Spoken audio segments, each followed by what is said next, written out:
Here we are again at the 7-spot live chat area, and this time we've got something for you quite different.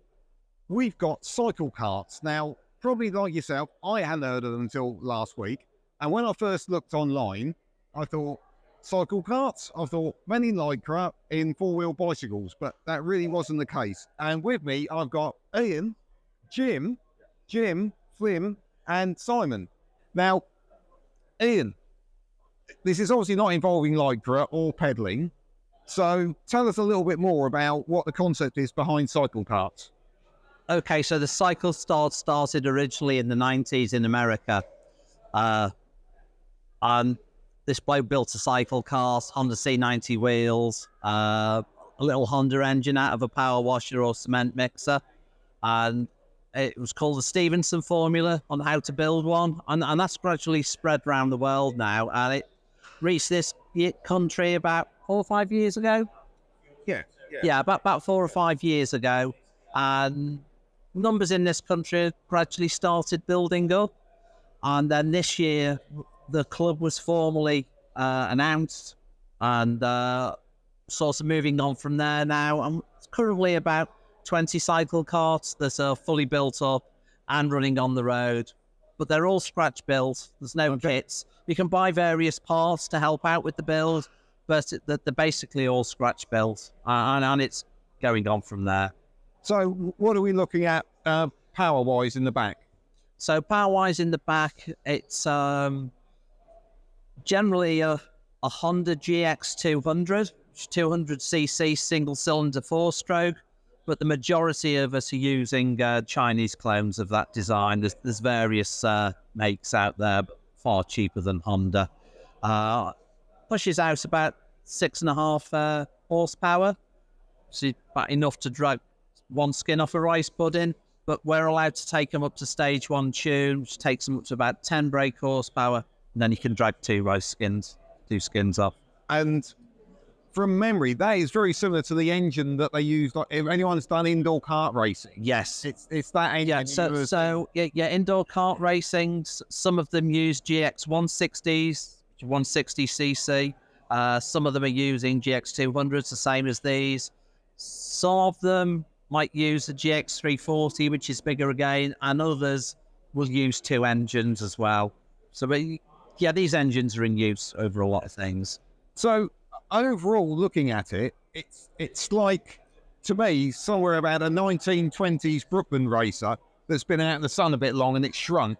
Yeah. Is that sort of the concept you're coming from? Yeah, so you pick what's called an inspiration car, which is any car up to pre-World War II racer, basically the had wire wheels, and then doesn't need to be an exact copy. It's an inspiration car, and it's just a facsimile of that car. And you take the wheelbase of the original car and then scale it down to what we normally have as our wheelbase, and that gives the scale of the car. And you just hope when it's finished that you can fit in it. And construction-wise, I'm looking inside there and I'm seeing sort of perforated, sort of possibly steel and aluminium. Is that something you need? Do you have to sort of create your own steel chassis, or where do you come from? If you were doing it directly to the Stevenson formula, it's just simply 2 rails of 3-inch by 1-inch box section tubing, and then you make a plywood box that acts as a torsion box that fits between those rails, and then you just put a cross member in front and rear for the engine, rear suspension and front suspension. But you could do it as an aluminium monocoque, you could do it as multi-tubular. You can pick and choose really how you want to do the frame and body. So you talk about lots of different options there with regard to engine and construction. How, assuming you guys are racing these against each other, how tight are the regulations? So think of, now goes to your Formula One, everything's really narrowed down to weight and dimensions, but it seems like you're fairly liberal with what you can bring along. Yeah, there's certain key rules that we have to keep to regarding the engine, how far you can tune it. Should really be on 17-inch wheels, spoked wheels. You need brakes, obviously, typically just a single brake at the rear. We have a limit on the track width, which is 1 meter. but they're just basically regular. In fact, you know more about the regs than I do, Jim. That's over the gym, yeah. Yeah, hi. Some people build them with a steel box section chassis. Some people build them out of wood. So, yeah, like you say, it's quite liberal with the rules on the chassis build and the construction of it. There's, this one's a fiberglass body. This one's an aluminium body over a steel frame. And we've got aluminium on wooden frames. There is a real mixture. And so when it comes down to the racing, are there different classes? And how does that all work? If you've got all these different specs? Yeah, no, it was only just in one class.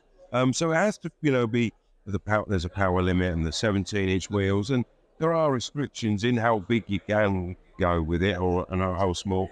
I think there's weight restrictions as well.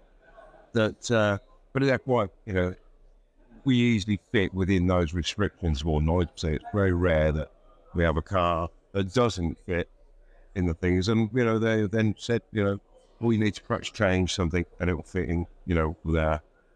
And so you've got yourself together. You've got one of these cars. Whereabouts do you race these? Is it like Silverstone or somewhere like that? Well, we have a sort of a mixture during the year of events that we do. So we do karts tracks. Will Mill is one of those. Yeah. And Stratton up in Leicester. So we have. We have the use of those. We rent those for a day. But we also go to a place like Brooklands. We go to some of their events at least once a year. We do demonstration stuff up in the old start train. We've also been around the Mercedes test track down there. And then we'll do some of the other shows where it's more like a lifestyle show of classic cars, and we'll perhaps do displays, a static display, and also some demonstrations like a Silewell. So where's the entry level on this really for budget? Because obviously everything, they always say motorsport is expensive. How fast can you afford to go? And anything from car racing up is no longer cheap. Where are you looking at for something like this? Realistically, probably from about £1,000. Okay. Yeah. So it is cheap in comparison. Yeah. And that would be buying new components, brand new components. And a lot of these components are available on eBay. There's a little place that makes the front axles for them now. So they are becoming, the parts are available, but there's not actually a kit yet. Okay. Say yet, you never know. Is that something that you think is, because what sort of scale are you at the moment with regard numbers of people that are involved? Well, probably about 30 people involved. And I think there's about 20 parts that are finished. I think so, yeah. And I'd say we usually get about a dozen to most of the events that we sort of do now, which is quite a nice little number, actually. Yeah, and it is growing.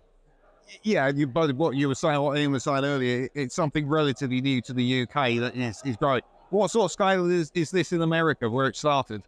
Wow, I wouldn't be surprised if there's probably 500 parts in the States. To be honest, I wouldn't be surprised.